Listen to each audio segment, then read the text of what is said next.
las recogieron, las recopilaron en un libro que lo podemos adquirir y perfectamente nutrirnos de toda esta información que ellos tuvieron que durar años, 2 años en la maestría, más la investigación que le tomó hacer. Duramos tres años para concluir este material. Muy bien. O sea,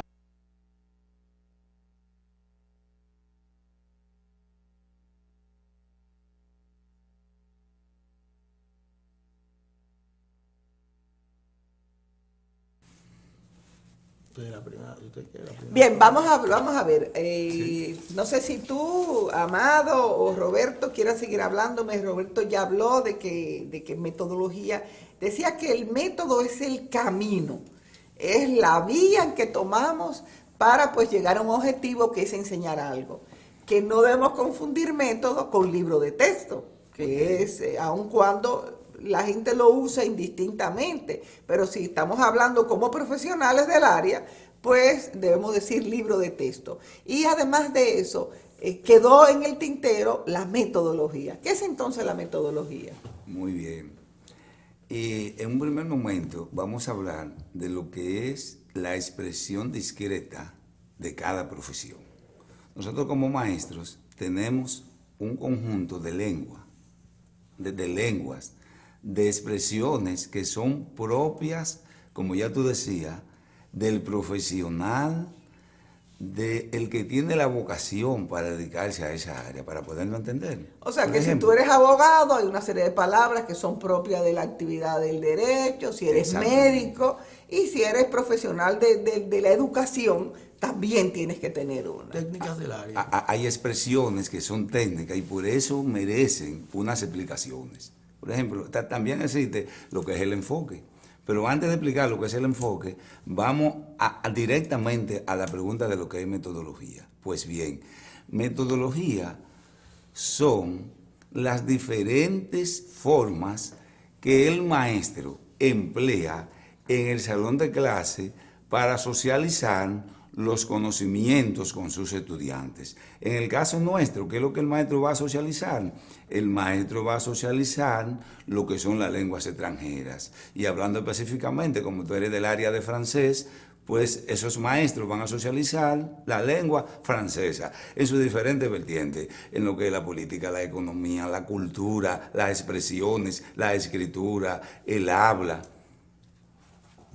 Bien, y entonces tú decías, eso es la metodología, La muy metodología. bien. Y entonces tú hablabas del enfoque, porque también, ¿qué es el enfoque entonces? Sí, el enfoque no son más que las diferentes consideraciones, las diferentes ideas que tienen los especialistas de cómo se debe llevar a cabo la enseñanza-aprendizaje de las lenguas extranjeras. O sea que cuando tú hablas, por ejemplo, Skinner, todos estos nombres son precisamente enfoques de lingüistas sobre cómo se debe enseñar lengua extranjera. O sea que cuando tú estudias, no sé, ustedes en su libro, yo pude pues mirar, en el primer capítulo, sí, precisamente habla de Robert Mills Gagné, de Jérôme Seymour, de Pavlov, de Carl Rogers. Entonces, estos son enfoques. Esos son enfoques teóricos, por eso que se llaman teorías de la enseñanza-aprendizaje. Y nosotros empleamos esas teorías que son generales a la enseñanza-aprendizaje de las lenguas extranjeras, que es el área que nos compete. Muy bien. Y luego, dime, ¿tú quieres decir algo, nosotros Roberto? iniciamos casualmente este libro, el primer capítulo, hablando de las diferentes teorías, porque para nosotros trabajar con lo que es el constructivismo, que es lo que debemos trabajar hoy en día. ¿Por qué debemos trabajar? O sea, yo te quería preguntar esto. ¿Por qué tú sientes que el constructivismo es precisamente el enfoque que hace que el aprendizaje sea más viable, que el aprendizaje pues llegue más a la gente? ¿Por qué el constructivismo? Primero, ¿quién son los que pues tienen el enfoque constructivista? Y luego, ¿por qué el constructivismo? Bien. Lo que es el constructivismo, tenemos a Vygotsky, tenemos a Piaget. Skinner, Piaget, pero ¿qué sucede? Que Piaget es el que más se concentra en lo que es el hacer, aprender haciendo. Nosotros consideramos... O sea que el aprender, más que leer, más es en la práctica que se aprende. Sí, porque ya lo mecánico está, incluso si usted se fija que hoy en día lo que es la tecnología, los niños ya aprenden en una computadora a hacer cualquier actividad que un adulto le tomaría quizás 3 horas hacerlo y ellos lo hacen en 15 minutos. Hasta días. Y a un adulto le tomaría hasta días. ¿Pero por qué? Porque es que cuando usted aprende ya ejecutando la acción, eso no se olvida. Y eso es lo que se llama, lo que se llama aprendizaje significativo. Y estamos casualmente, este libro está enfocado en esa parte. ¿Y cuáles son, a tu juicio, libros de textos que precisamente se fundamentan en este aprendizaje y que, digo yo, algunos libros de texto que quizás ustedes trabajen, si ustedes, Sí. que entienden que son básicamente constructivistas? Bueno, inicialmente los libros de textos que venían al mercado, que usted lo veía sin ningún tipo de ilustraciones, eran libros donde los estudiantes se dormían fácilmente en vez de motivarse. Libros que no estaban enfocados en lo que es la actualidad. Un libro constructivista debe estar actualizado. Un libro de calidad, como nosotros aquí hablamos, debe tener ciertas características donde el estudiante, primero, sienta que lo aprenda, lo lea por una necesidad y además de una necesidad, que sepa que le va a sacar algún beneficio tanto para él como para el entorno donde se desenvuelve. Porque no podemos trabajar un tema X solo por trabajarlo. Si el estudiante no sale con un conocimiento a aplicarlo en la sociedad donde este se desenvuelve, creo que no vale la pena enseñar. ¿Piensas tú, Roberto, por ejemplo, en la época en que yo, que soy mayor que ustedes, pues aprendí inglés en la escuela, había una cierta pertinencia, sí, pero realmente hoy para los estudiantes no pueden ni siquiera hasta ni divertirse, porque las opciones de diversión para una persona que sepa inglés, en el caso particular de esa lengua, son infinitas si usted tiene cable en su casa. Sí. Porque si el cable tiene 500 canales y usted además sabe español, usted podrá acceder quizás a 50, a 30, a 70. Pero si usted sabe inglés, usted va a poder acceder, además de los 50 que están transmitiendo en lengua española, está en la mayoría de los demás. Y ni hablemos del cine, lo maravilloso que es ir al cine y sencillamente no tener que estar perdiéndose parte de las imágenes porque tenemos que estar leyendo los subtítulos y de las canciones. ¿Cuántas veces escuchamos canciones que si entendemos la lengua, pues las disfrutaríamos mucho mejor, de las posibilidades de interactuar, de viajes, pero señores, de las posibilidades de trabajo? Ahora mismo, hasta si usted va a presentarse a una compañía de taxis, me imagino, y usted lleva en su background que usted, además de conducir, usted sabe inglés, posiblemente usted sea más apetecido en ese mercado porque le va a poder servir a los turistas. Entonces, no hay una sola actividad en que uno se desenvuelva, donde uno no entienda. Por ejemplo, aquí estamos los camarógrafos que están frente a nosotros, pero si además de poder ayudar a sus niños, en el momento en que tengan, señores, el leer documentación propia de lo que sería la acción de proyectar y de tomar imágenes, pues se le abren enormemente y si caemos en el internet, ahí es que la diferencia es abismal si conocemos lengua extranjera. Entonces hay una pertinencia enorme ahora.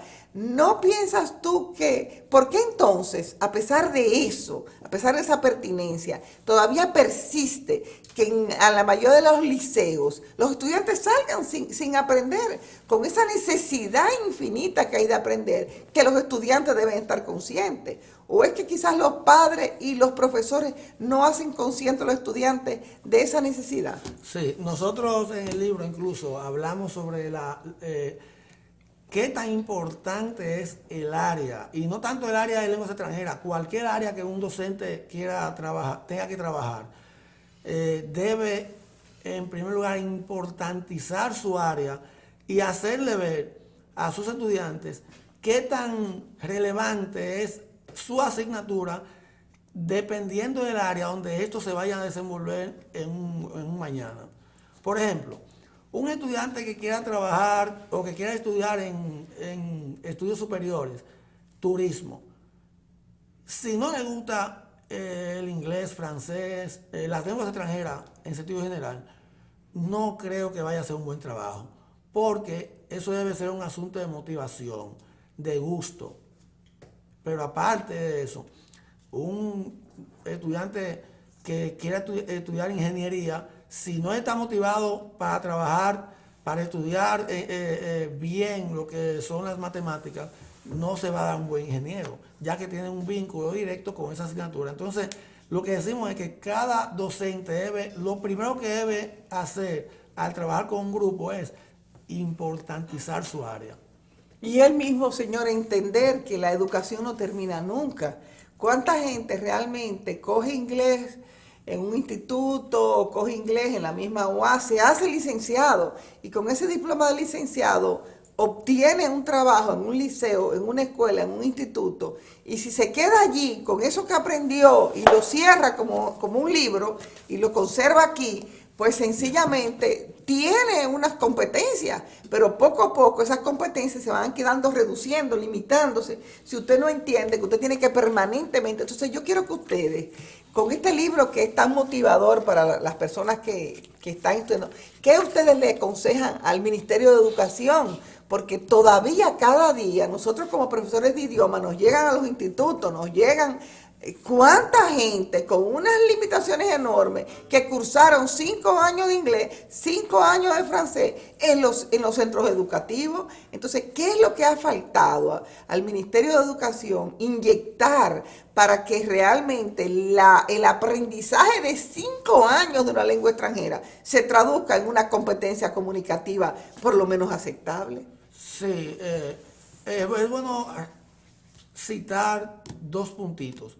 Primero, este libro no es solo para un solo idioma, valga la redundancia, sino que cualquier idioma, incluyendo el español, que usted quiera enseñarle a un turista, usted puede trabajar con este libro, ya que el libro recoge lo que son técnicas de lengua extranjera. Exactamente. O sea que el español puede ser una lengua extranjera si se le enseñamos a otros. Para un extranjero. Sí. Ahora bien, aparte de eso, respondiendo a la pregunta que usted me hacía, de que vamos a responder esta parte casualmente con algo que yo quería informar. Un estudiante, por ejemplo, que quiera trabajar cualquier asignatura y tenga, por ejemplo, dudas de cómo trabajarlo, puede ser que siendo estudiante, incluso universitario, pueda encontrar alguna técnica de cómo aprender, no solo de cómo enseñar, pero aparte de eso, este libro surge de una necesidad de que nosotros estuvimos casualmente haciendo una investigación en el 2008. De ahí es que parte casualmente la necesidad que nosotros vemos que tiene el sistema americano. ¿Por qué? Porque nosotros duramos en esa investigación varios meses, peinamos lo que fueron los institutos de inglés del Distrito Nacional, todos. En un gran porcentaje vimos las debilidades que tenían que coinciden casualmente con este material. Por eso surge lo que es la necesidad de nosotros escribir esta parte. Ahora bien, El Ministerio de Educación tiene muchas ventajas y a la vez un poquito tiene desventaja en cuanto a la enseñanza de lenguas extranjeras. ¿Por qué? Porque no es lo mismo trabajar con un grupo de 60 estudiantes, que algunas veces por necesidad tenemos que trabajar, que trabajar con un grupo de 15 a 20 estudiantes. Sí, hay esa necesidad, pero yo también pienso, y excúsame que te interrumpa, Roberto, porque ya el tiempo pues se nos ha agotado desgraciadamente, que también existe las limitaciones propias del docente. Pienso que en algún momento se contrataron personas que no tenían las competencias comunicativas y en consecuencia esas personas han sido un poco irresponsables porque si bien tú fuiste agraciado con una posición, con un trabajo, si tú en el ejercicio de él te percatas de tus debilidades, tú debes de fortalecerla por alguna vía y realmente hacer un trabajo mucho más digno. Porque muchísimas veces lo que sucede es que los mismos profesores pues repiten lo poco que saben cada año y de esa manera pues los estudiantes repiten durante 5 años algunos o sea, ciertos verbos, y por eso no aprenden nada. O sea que pienso que quizás en los mismos cursos de inglés de inmersión que ahora hay, en la UAS y en muchísimos sitios, sí, en el país entero, en muchas instituciones, junto con una formación, porque también ahora mismo se está priorizando que también nada más sepa la competencia comunicativa. No, señores, esa competencia comunicativa debe ser fortalecida precisamente con un estudio de los enfoques, con un estudio de los métodos, con un estudio de las metodologías para poder llegar mejor pues a hacer un trabajo de mayor calidad y de mayor dignidad para ti como docente, porque sientas que lo estás haciendo pues con mayor propiedad. Si me permite yo tengo la idea. Un minuto, perfecto. También en este libro nosotros hacemos un aporte de un método escrito por mi compañero Amado Bernabé y un método escrito por un servidor que son parte de un libro de texto. De las novedades, exactamente. O un método. Son métodos con sus principios. Yo estaba leyendo el libro y no he llegado a ese método. Bien, tengo deseo de llegar. Métodos, pero también nosotros que exhortamos a cada docente que pueda hacerse de este libro, de este material, que lo haga, porque es un material que creemos que vale la pena. Yo tengo 30 segundos nada más. Y es que el Ministerio de Educación, los que lo dirigen, deben interesarse porque el maestro de lenguas extranjeras se motive, le tome amor a su profesión. Se capacite. Y se capacite, se instruya bien. Y que él motive y que esos docentes motiven a sus estudiantes y que la docencia sea participativa, que se socialice en forma de juego, que la clase sea dinámica. Ya tú hablabas de la monotonía de las clases. Tiene que ser lúdica, debe ser con el entorno, en el ámbito social, sacar a los estudiantes, si es posible, al patio, a la sociedad, a los colmados, a las ferreterías, para que el estudiante vea y se dé cuenta que no está aprendiendo algo aéreo, sino que aprende una lengua para usarla en la sociedad, porque como dice Osbert y como dice el señor Vygotsky, el conocimiento que no se aplica en el ámbito social sirve de nada. Y la lengua extranjera es un instrumento para nosotros dar con el clavo de que nuestro país se debe desarrollar vía el turismo. Bueno, señores, 2 teóricos, 2 técnicos, y fueron formados precisamente, además de con una licenciatura en idiomas en la Universidad Autónoma de Santo Domingo, con una maestría aplicada, una maestría en lingüística aplicada a la enseñanza de las lenguas extranjeras. ¡Que viva la UAS! Gloria a Dios. Que viva la UAS, nuestra UAS. Bueno.